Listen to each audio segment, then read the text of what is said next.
Lion rock ভ্রমণ শেষ করে আমি হোটেল থেকে চেক আউট করেছি এবং চেক আউট করে এখন আমি রওনা দিয়েছি দাম্বুল্লাতে। আর দাম্বুল্লা থেকে যাব ক্যান্ডি, ক্যান্ডি থেকে যাব নুয়ারেলি। আর কালকে রাতে খুব ভালো দেখাতে পারিনি, কারণ হচ্ছে কালকে রাতে অনেক রাত হয়ে গেছে আসতে আসতে। আর এখন আমি দেখানোর চেষ্টা করবো আপনাদেরকে সিগিরিয়ার যে ভিউটা আছে এটা বাস থেকে দেখানোর চেষ্টা করবো।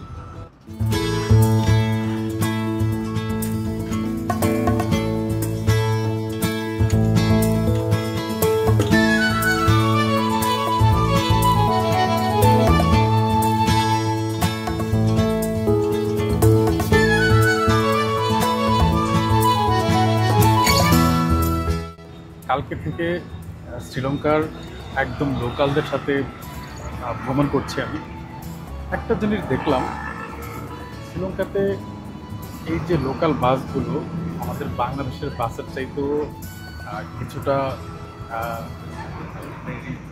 স্লো মোড বলা যায়, কারণ ওরা হচ্ছে আমাদের বাংলাদেশ তো তারপরও একটু পরপর থামে, ওরা মোটামুটি 2 সেকেন্ড পরপরই থেমে যায়। আর এমনিও তো দেখতে পাচ্ছেন খুব বেশি একটা প্যাসেঞ্জার নাই গাড়িতে, যার কারণে আরও বেশি থামতেছে, বলা চলে মানে 3 সেকেন্ড 4 সেকেন্ড পর পরে থেমে যাচ্ছে।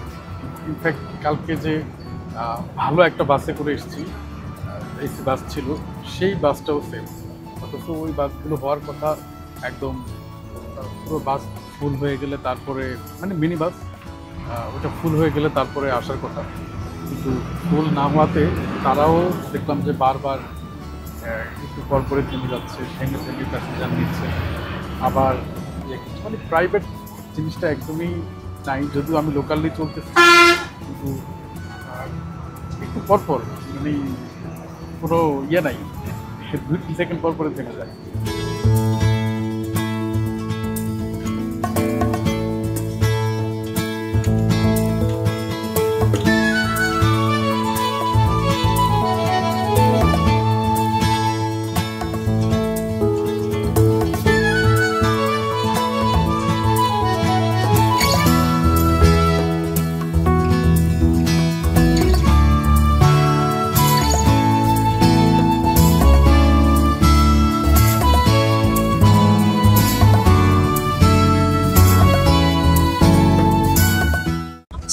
আর সকাল ভোরে তো কোনো কিছুই খাওয়া হয়নি, তো আমি এই দাম্বুল্লা এসে নেমে এই যে এক রেস্টুরেন্টে ঢুকলাম, থেকে যে অর্ডার করলাম শ্রীলঙ্কানি খাবার, আমাকে দিয়েছে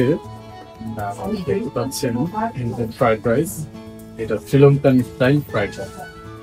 এখানে আমাকে যেটা বললো চিকেন থাকার কথা, যাচ্ছে এটা এইটা চিকেন কারি, টোটাল মিলে একটু ভর্তার মতো আছে, একটা প্যাকেজ ফ্রাইড রাইস এইটা আছে। আর এখানে আছে হচ্ছে ওদের একটা কারি, মশলা দিয়ে করেছে।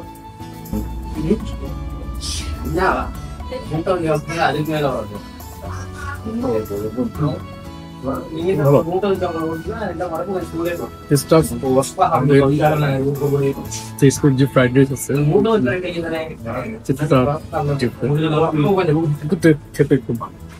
এটা প্রাইস নিয়েছে আমার কাছ থেকে 600 টাকা, প্রায় 700 টাকার থেকে মোটামুটি ভালো কোয়ান্টিটি, একজনের পেট ভরে যাবে। এটা হচ্ছে রায়তা টাইপের, ওদেরকে নাম জিজ্ঞাসা করতে, নামটা বলতে পারবো না, এটা আমার কাছে মনে হচ্ছে যে গোলমরিচ দিয়ে সাথে আরো মিক্স করে করা, তো ফ্লেভারটা একদম ঝাঁঝালো একটা গোলমরিচের ফ্লেভার আসে, একদম ঝাঁঝালো গোলমরিচ, খেতে ভালো।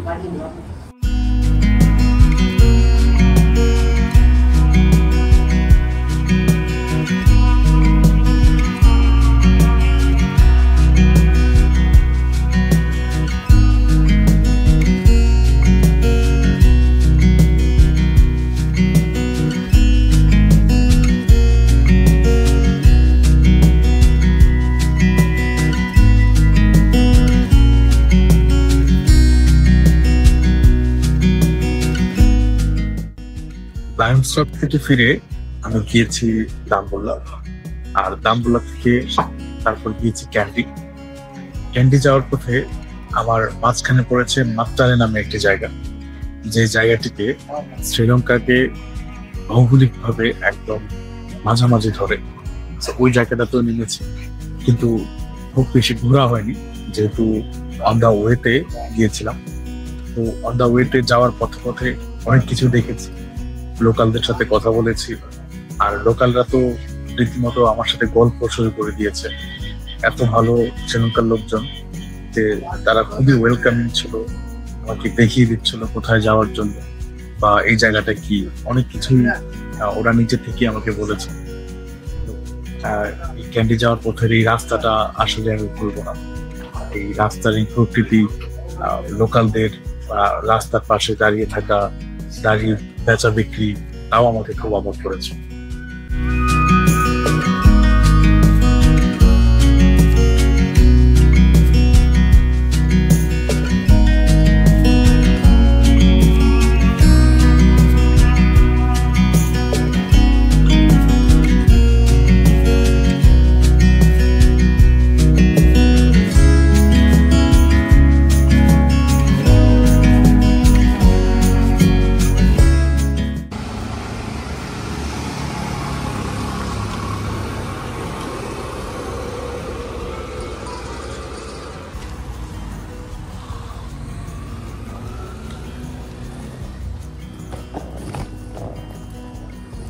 তো আজকে সারাদিন আমি সিগিরিয়া থেকে দাম্বুল্লা আসলাম। দাম্বুল্লা থেকে অনেক জার্নি করে, অ্যাকচুয়ালি অনেক জার্নি না, সকালে হাইকিং করা লাগছে, হাইকিং করে তারপর বের হয়ে আবার একটা জার্নি করা লাগতেছে। তো একটু মনে হচ্ছে যে জার্নিটা বেশি হয়ে যাচ্ছে। দেখি খুব বেশি যে জার্নি, শ্রীলঙ্কার লোকাল বাস, লোকাল হলেও আই থিঙ্ক মোটামুটি কমফোর্টেবল। তো আমি তখন আসছি দাম্বুল্লাতে, দাম্বুল্লা থেকে তারপর এখন চলে আসছি এই ক্যান্ডিতে। এখন আমি ক্যান্ডিতে আছি। তো ক্যান্ডিতে কিছুক্ষণ থেকে তারপর চলে যাবো হচ্ছে নিউয়ার এরিয়াতে চলে যাব, সেখানে আমার সাথে বুক করা আছে।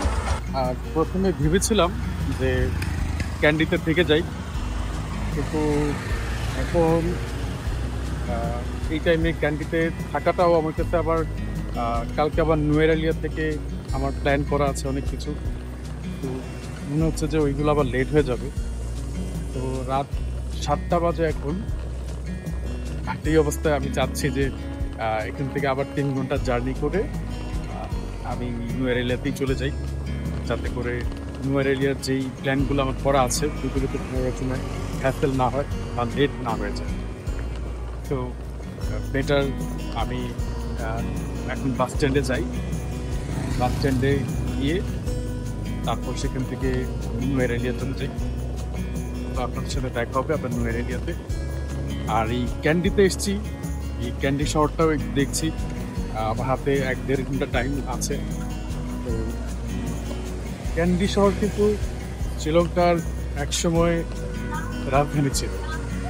এটা মোটামুটি বড়ই একটা শহর, একদম ছোট না।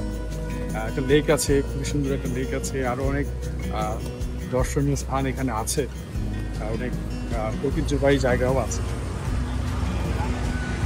কিন্তু সব কিছু তো একসাথে দেখা সম্ভব না, তো যার কারণে স্টেপ বাই স্টেপ দেখতে হবে। পরবর্তীতে আসলে যাতে অনেক কিছু দেখতে পারি, সেটার জন্য কিছু রেখে যেতে হবে।